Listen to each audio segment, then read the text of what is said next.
Please be seated, everyone. We are here today for our third oral argument of the morning, Iowa Northern Railway versus Floyd County Board of Supervisors and others. And it looks like the parties are ready. Mr. Goodwin, you may begin.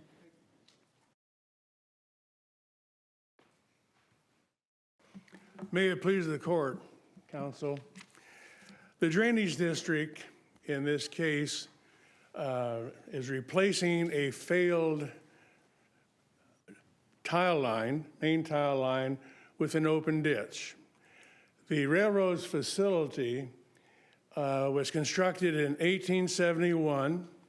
It's an embankment with a 4-foot by 6-foot box culvert, rail line on top, and it extends over the waterway of the drainage district.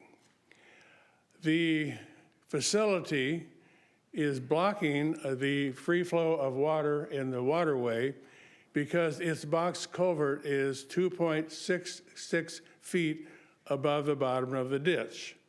The drainage district's engineer plans calls for the installation of a 66-inch culvert at the elevation of the bottom of the ditch using the jack and bore method of installation. The evidence in this case shows that the jack and bore installation of the culvert will not interfere with the operation of the rail line.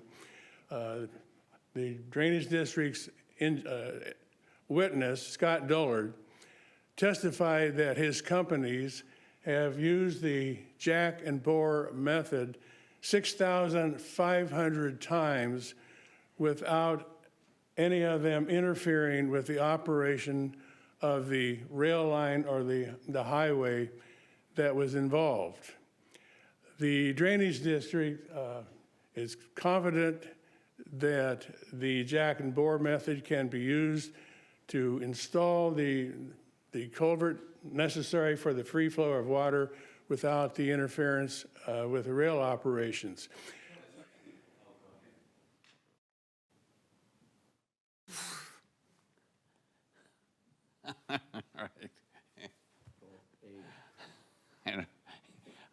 He was an associate when I was a partner at Bellin. That's where it comes from, Mr. Goodwin.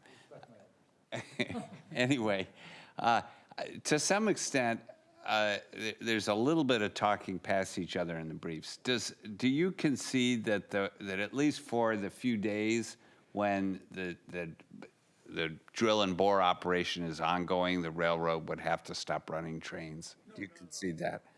Because that seems to be what the railroad's complaining about, is that period when the actual drilling is taking place. Well, Scott Bannister, the general counsel for the railroad, testified he relies on Murphy's Law that something may go wrong, and that's why he opposes the installation. All that he could point to was a project in Plainfield, Illinois, 2019, and our expert, Scott Dullard, testified that that was done by an inexperienced contractor that couldn't have done it more wrong. They had the auger 105 feet out in front of the culvert. And Mr. Dullard testified, you have to keep the auger within the culvert during the jack and bore operation. And when you do that, there will be no subsidence and no interference with the operation of the rail line. And so what the plans call for using the railroad's own specifications for the installation of the jack and bore method.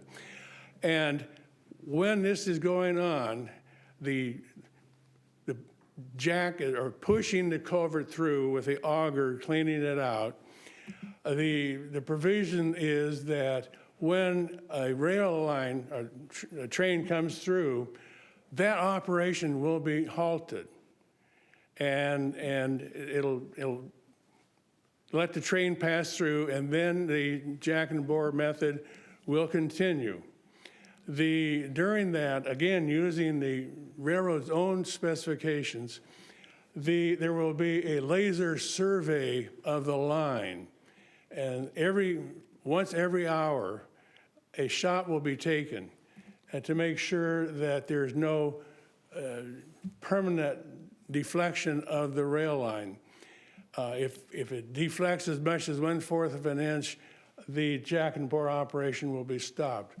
But as Mr. Dollard testified, 6,500 times he's been able to, his companies have done this operation, and none of them have interfered with the operation of the rail line or the highway involved. Here that the district court raised was that at trial, there was sort of a new plan proposed that was different than the specifications that were discussed long before this. And that was moving this steel pipe from, I think it was maybe about 2 feet from the old culvert to 4 feet. And the district court said, you know, there seems to be some things in motion here, a little unsettled as to where this is going to be. What is the current status of this? If your client wins, does this pipe get placed 4 feet away, 2 feet away? What is happening? The railroad's expert was concerned about the existing box culvert. And they did, the drainage district did hired a company, Chosen Valley, I think it was, did drilling and borings to locate the box culvert. And the best they determined is that they knew where the box culvert is, and what they're going to do is move the 66-inch culvert further away from the box culvert. And the question gets to be, is the width of the wall of the box culvert 2 feet or greater? Basically, they could determine it appeared to be 2 feet thick. And so the culvert will be 5 feet away from the culvert. If it's a 4-foot wall, it still will be 3.25 feet away from the box culvert. It'll be obviously 2.66 feet lower, but the determination is that it'll be at least 5 feet, at least 3.25 feet, if not 5 feet away from the box culvert. The plans were changed at trial. Is that right? The plans for the culvert were changed at trial. Is that correct? It evolved. The very first plans. Yes. Under 468-109, the very specific plans for the improvement have to be served on the railroad. Is that correct? The plans were first were to be a excavation, but then the plans were changed and were given to the railroad company by notice under 468-109. So the very first indication was to excavate. Under the statute, the drainage district only has the right to demand the improvement that is served in the 468-109 notice. Is that correct? What was served on the railroad was for the boring of the culvert. The plan that was presented at trial is not the same plan that was served on the railroad. I mean, you just said at trial, it's a different hole in a different location than what was served in the notice. Is that right? It was going to move the culvert, I think 2 feet further away from the box culvert, just for the safety measure. But Apply with the code that says it has to be served the full requirements for the complete construction across the right-of-way as shown by the plans, specifications, plat, and profile of the engineer appointed by the board, yada, yada, yada. So you serve one thing, you get to trial, and you say, well, we want to do something different. So our engineer testified, Mr. Rohde testified, that what was served on on the railroad called for the jack and bore installation of the culvert. And he said constantly there are always adjustments, modifications to the plans as you go through, but the concept itself was to have a jack and bore installation of the culvert. At trial, it was determined because the railroad actually asked for these in the study of the land to have borings done, and so there was a modification in the plans to make sure it was further away from the box culvert for safety issues. Exhibit in this record that shows the steel pipe, the new culvert, at the distance that we're now talking about? Yes. Which exhibit is that, if you remember? But you're saying that it's in there? There are two or three, but the one exhibit, I don't know if I can call the number, it shows the box culvert, and then it shows the 66-inch culvert further southeast and 2.66 feet lower. But yes, indeed, there was this very specific exhibit showing the box culvert and the 66-inch round culvert that was being installed, jack and bore operation. Was the district court convinced, based on everything presented, that this new pipe culvert, as you say, would not be a problem for the existing box culvert? Because as I'm reading the district court ruling, the court is saying that the proposed pipe location is close to the existing box culvert, and the depth of the back end of the culvert stone is not known. So it sounds like the district court was still concerned that damaging those stones as part of this process could lead to instability in the process. Am I reading that correctly? I don't believe so. Again, there was an exhibit, I can't give you the number of it, but I think there was very clearly shown that, well, the railroad first said, well, we think there is a pole that is in the way, but their expert had it backwards and out of way. But we put in an exhibit to show that indeed there's a box culvert and then the 66-inch steel culvert put in for a jack and bore operation. And their expert said, well, what if you run into the box culvert? What if it's thicker than 2 feet? And that's where we said, okay, if it's 4 feet, that'd be a maximum size for the box culvert. We'll move the culvert 2 more feet so that we know it's at least 3.25 feet from the box culvert. We believe if the box culvert is 2 feet thick, it's 5 feet away. And so it was a matter of safety, but I think the trial court missed that very situation. So the trial court did find that it was close enough that it could cause instability, that he wasn't comfortable, and he thought that it would. What do we do with that finding by the district court? Was he just flat wrong on the evidence? I think the trial court's wrong, yes, because as Mr. Dollard... That or what? How do we weigh the district court's findings? Mr. Dollard testified. Again, he's 6,500 times. He's done jack and bore operations. He's very confident that it will not interfere with that box culvert. Because again, the railroad was looking at, couldn't do it worse. The auger was 105 feet out. You keep the auger inside the culvert. And so as the culvert is pushed through, jacked through, the auger takes the dirt out, and It does not affect the soil or subsidence or the box culvert.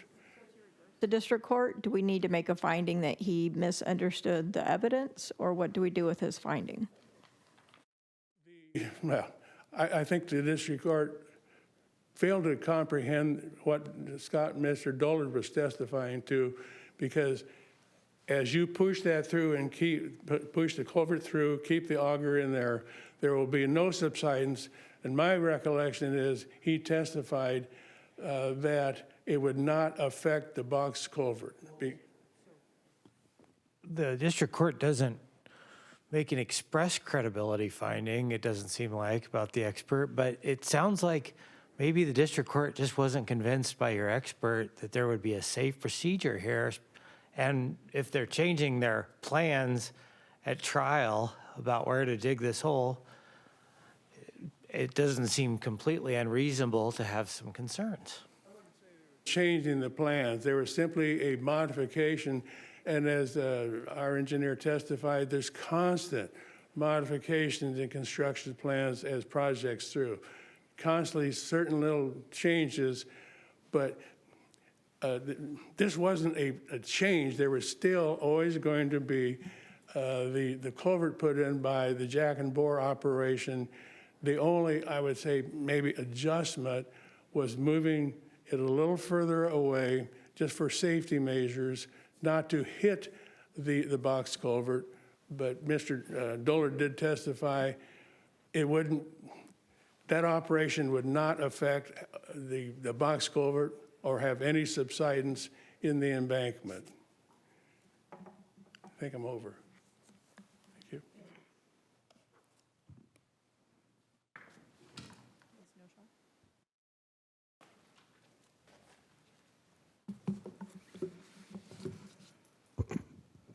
May it please the court and Mr. Goodwin, the factual allegations that the Joint Drainage District has made in response to all of your questions are inaccurate.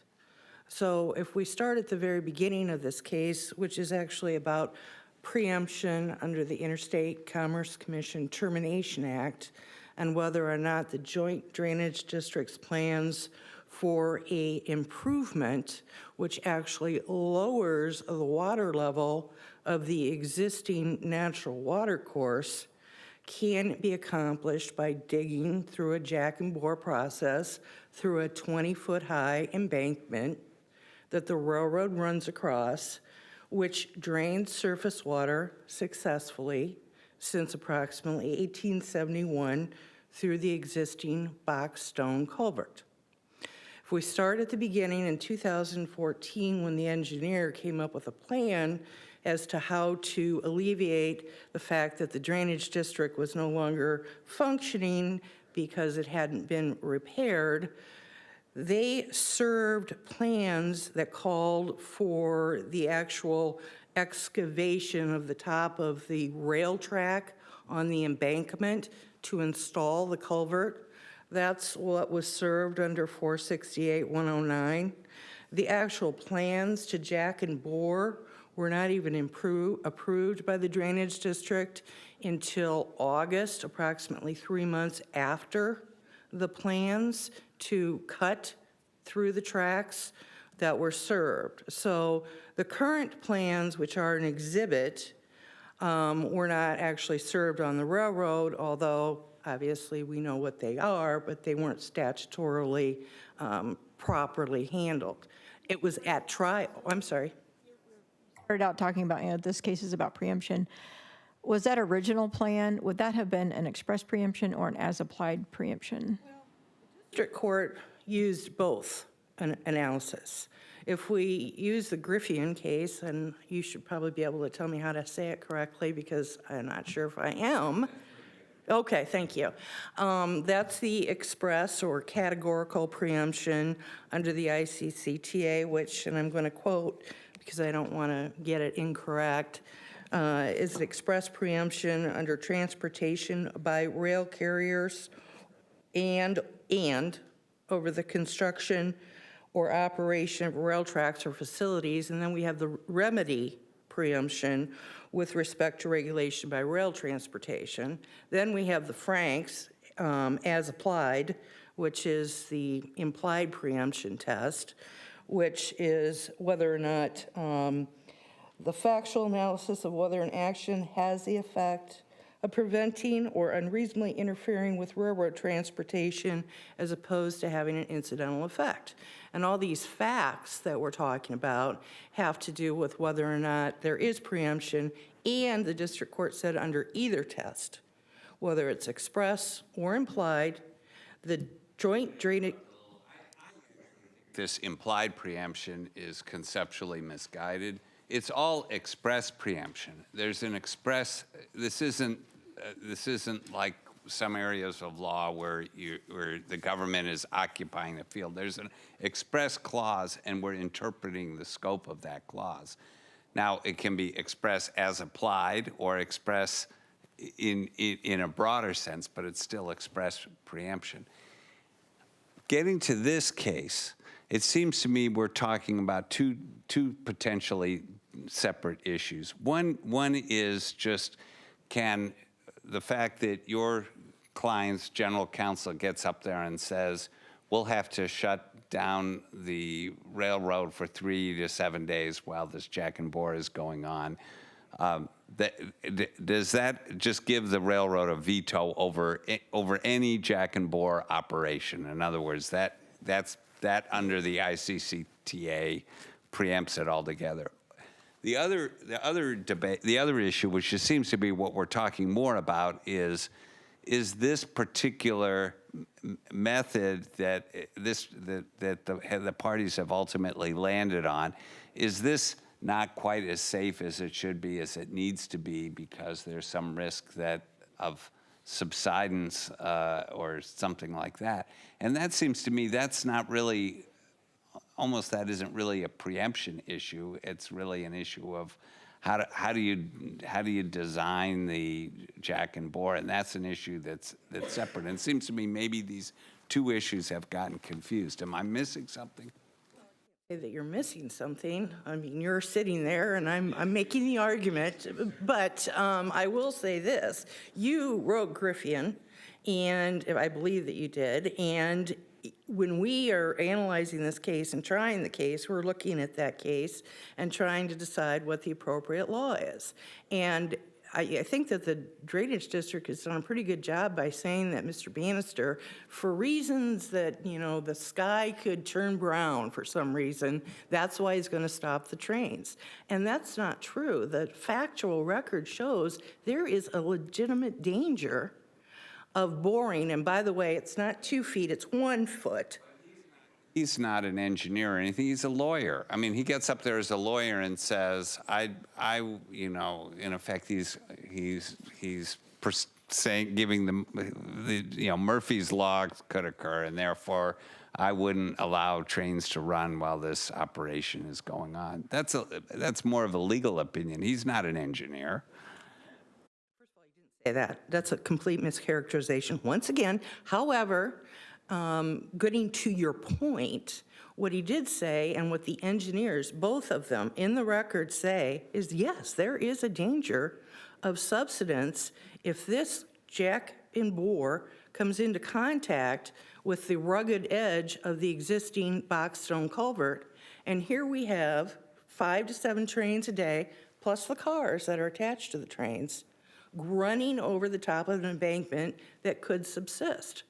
And so, 2 questions. The first is, I think the standard we're talking about is unreasonable interference, at least on this kind of, however you want to categorize it, the second category of preemption, right?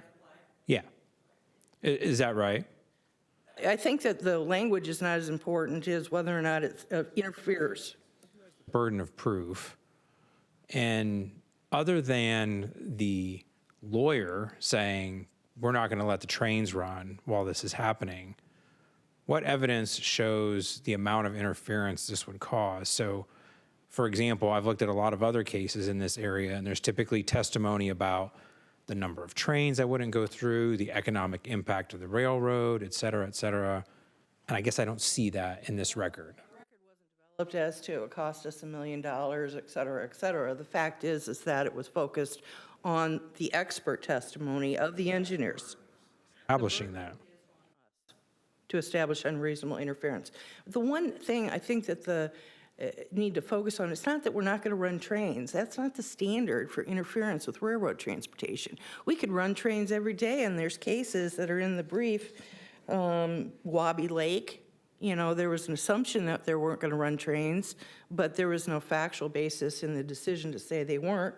A&W Properties said that there was a question as to whether or not they would run trains, and they actually said that whether or not the tracks would need to be shut down or if trains could operate in a different configuration had nothing to do with the application of preemption.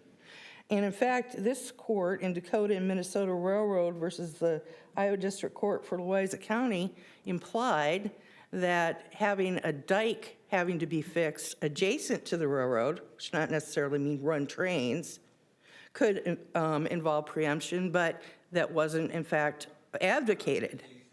No, I found a case somewhere, Fifth Circuit case, you know, one of those Franks cases that Justice McDonald and we've been talking about, the unreasonable burden test. They say that routine crossing disputes are not preempted, that those go ahead and are governed by state law.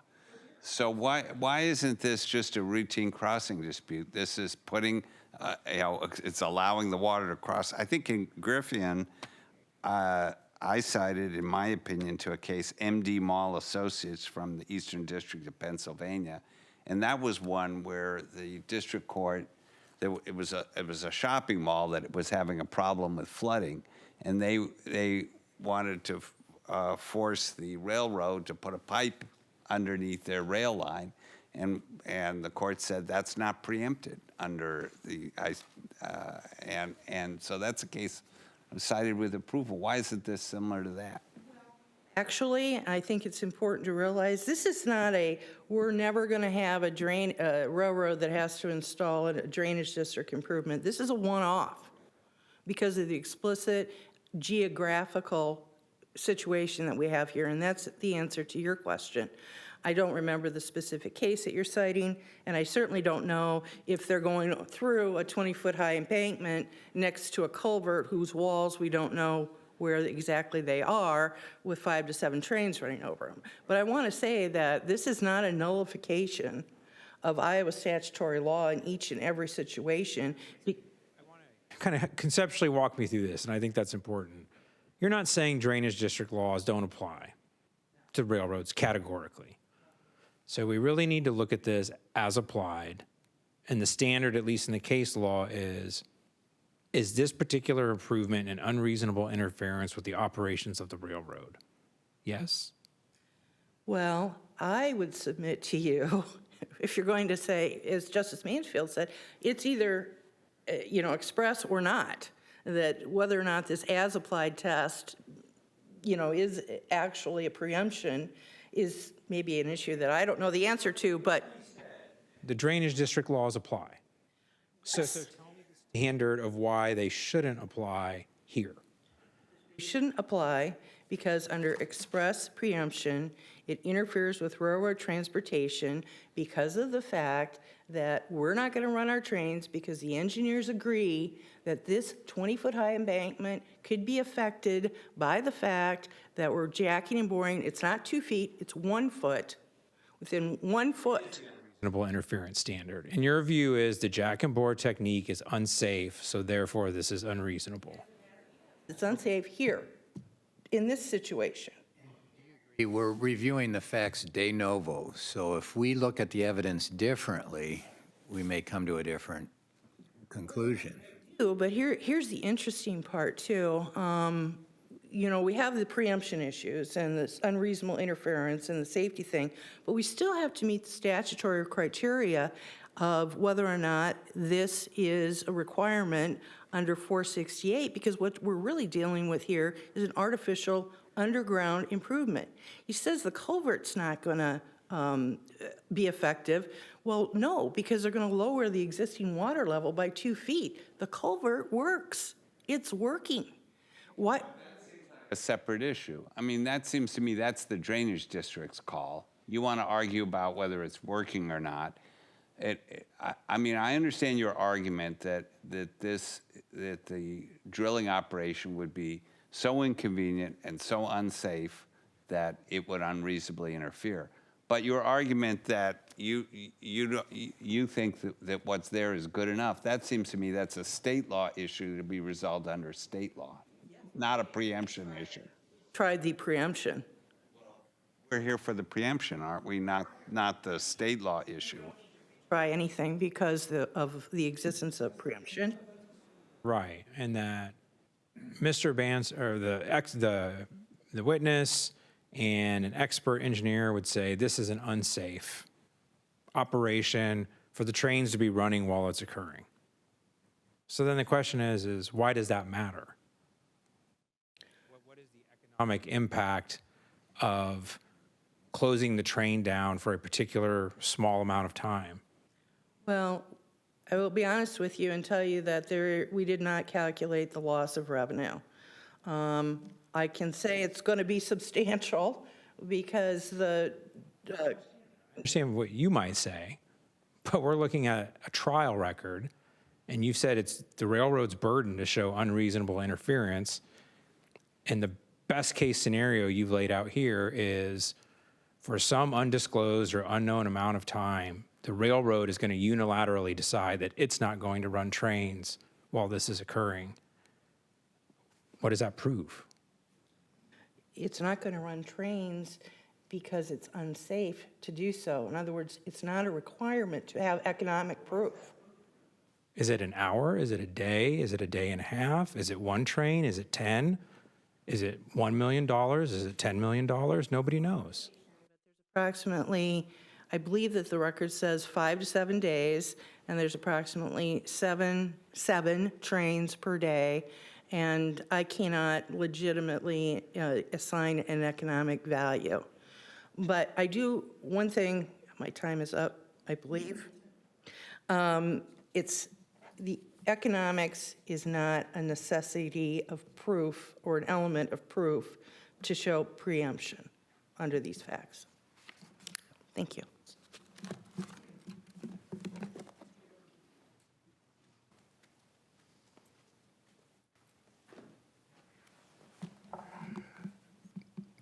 I wanted to mention that 49 Code of Federal Regulations, Section 213.33, requires the trains to allow the free flow of water under the railroad. And the Tubbs case says that is not preempted. We have the same requirement essentially that in Section 468.109 that exists in 49 Code Federal Regulation 213.33, free flow of water.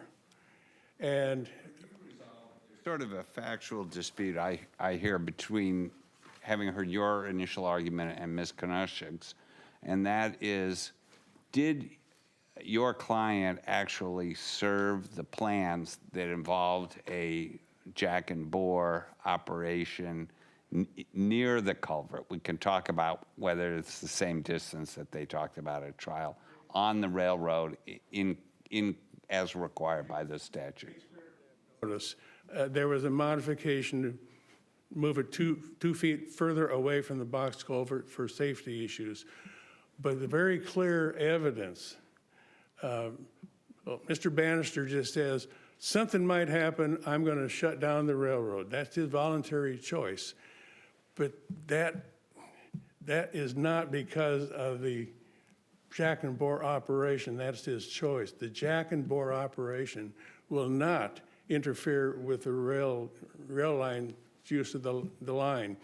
Again, Mr. Dollard, 6,500 times doing it without interfering with the operation of a rail line or a highway. It's just a matter. It's a matter of their choice. Where the facts are, 6,500 times it's been done without interfering with the operation of a rail line or a highway. It's very, very clear. Review, we accept that testimony is accurate, then you win?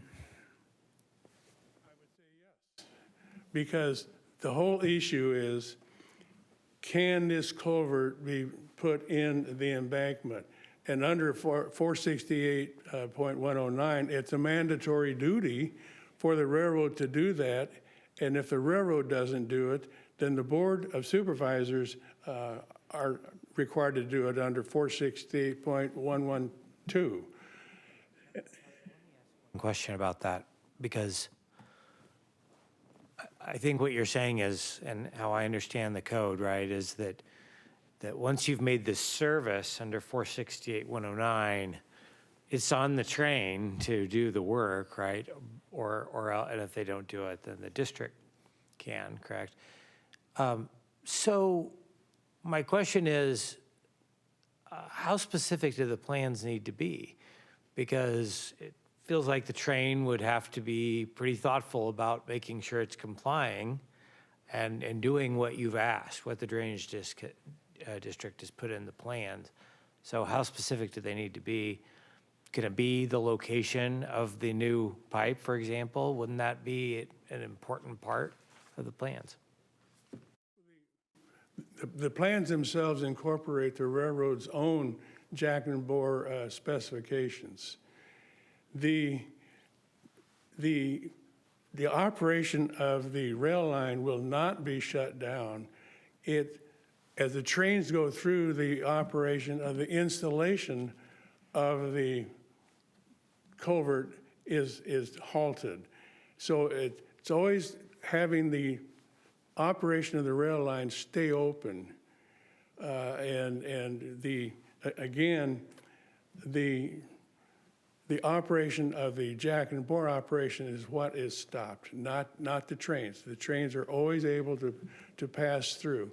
And our concern is the railroads, as Mr. Bannister say, well, wait a minute, we're going to say we're going to shut down, and that's going to preempt it. And they basically want to say, they can voluntarily say, I'm not going to run the train, and then ignore and refuse to comply with section 468.109, which is their responsibility to put in the culvert.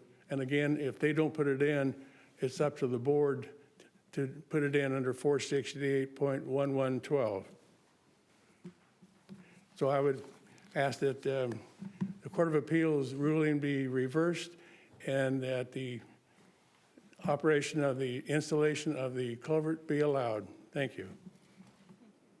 Case of Iowa Northern Railway Company versus Floyd County Board of Supervisors and others is hereby submitted.